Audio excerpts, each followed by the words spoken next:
Content creation একটা জায়গা, আর রাজনীতি মাঠ কিন্তু আরেকটা জায়গা, দুটো একদমই আলাদা ভিন্ন একটা জায়গা। আপনার কাছে কি মনে হয় যে যারা কন্টেন্ট দেখে আপনাকে পছন্দ করতো ঠিক তারাই আপনাকে রাজনীতির ময়দানে আবার স্বাগত জানাবে বা রাজনীতির জায়গায় আপনাকে পছন্দ করবে? কন্টেন্ট বানানো ওভাবে বসে বসে ভাঙা বিল্ডিংয়ের পাশে কুকুর নিয়ে পাশে কয়েল কচু গাছ, প্রতিদিনই মানুষ মৃত্যুবরণ করছে, প্রতিদিনই মানুষ জন্মাচ্ছে, প্রতিদিন মানুষের বয়স বাড়তেছে।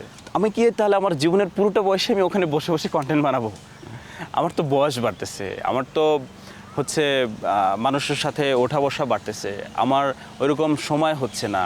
একটা সময় যখন ওই জায়গাটা সময় দেওয়া সম্ভব ছিল তখন দিয়েছি, এখন আমি ভিন্নভাবে জনগণের পাশে দাঁড়াই, এটা মানুষ কেন রিসিভ করবে না? আমি যদি মানুষের পক্ষে দাঁড়াতে পারি নতুনভাবে নতুন উদ্যমে, তাহলে মানুষ আমি মনে করি রিসিভ করবে। আচ্ছা, একটা বিষয় হচ্ছে যে আমাদের দেশে অনেকে বলে যে আমি যেমন কর্ম করে খাচ্ছি, সাংবাদিকতা আমার পেশা, অনেকে বলে যে যদিও রাজনীতিবিদরা বলে যে দেশের জন্য রাজনীতি করছি, কিন্তু রাজনীতি এক ধরনের পেশা। এই রাজনীতির প্রভাব কাজে লাগিয়ে কিন্তু তারা বিভিন্ন জায়গা থেকে আয় উপার্জন থেকে অন্যায় অবিচার সব কিছুই করছে আর কি।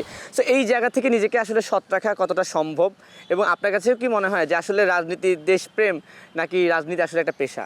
আমার কাছে মনে হয় যে আমার কাছে এনসিপির হাসনাত আবদুল্লাহ আমার কাছে একটা বড় উদাহরণ। আমি এটা অনুপ্রেরণা পাই তার কাছ থেকে, যে সে সব কিছু উন্মুক্ত করে দিচ্ছে জনগণের জন্য। সেদিন দেখলাম কি আকুতি মিনতি করে বলছে যে মাননীয় স্পিকার, আপনি সড়ক মন্ত্রীকে বলেন আমার এই রোডটা, আপনার ঢাকা টু চট্টগ্রামের রোডটা কুমিল্লা হয়ে যেটা যায় এটা আপনি বড় করে দেন, 4 লাইন বা 6 লাইন। আমি এই সংসদের কাছে ভিক্ষা চাই, নতুবা আমি আমার এলাকায় গেলে মানুষ আমাকে বাইন্দা রাখবে। এটা কিন্তু তিনি বলছেন।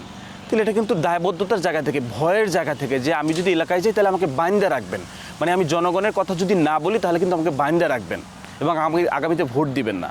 এটা তো স্বচ্ছতার পরিচয় দেয় যে আমি জনগণের কথা বলছি। এখন যে আসলেন যে রাজনীতিতে এসে এটা পেশা নাকি হচ্ছে গিয়ে আপনার দেশ সেবা নাকি পেশা, ওখানে গিয়ে এখন মানুষ অন্যায় অনিয়ম করবে, চাঁদাবাজি করবে, রাজনীতিকে কাজে লাগিয়ে পাওয়ার খাটাইয়া নিজের পেট ভরবে, পকেট ভরবে, ওই যুগটা, ওই জেনারেশনটা আমার মনে হয় এখন নাই।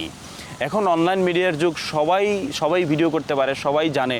সুতরাং একজন ম্যান যদি সে একটা পাওয়ার ক্ষমতা দায়িত্ব পাইয়া যদি অন্যায় অনিয়ম করে, সেটা পাবলিক প্রকাশ হতে বেশিক্ষণ টাইম লাগবে না, এবং সেটা প্রকাশ পেলে ওই মানুষটার বেশি আগাতে পারে না। ওই জায়গা থেকে আমার কাছে মনে হয় যে এটা আসলেই জনসেবা এবং মানুষের সেবাই, যে বা যারা করবে তারাই লং টাইম মানুষকে সার্ভিস দিতে পারবে।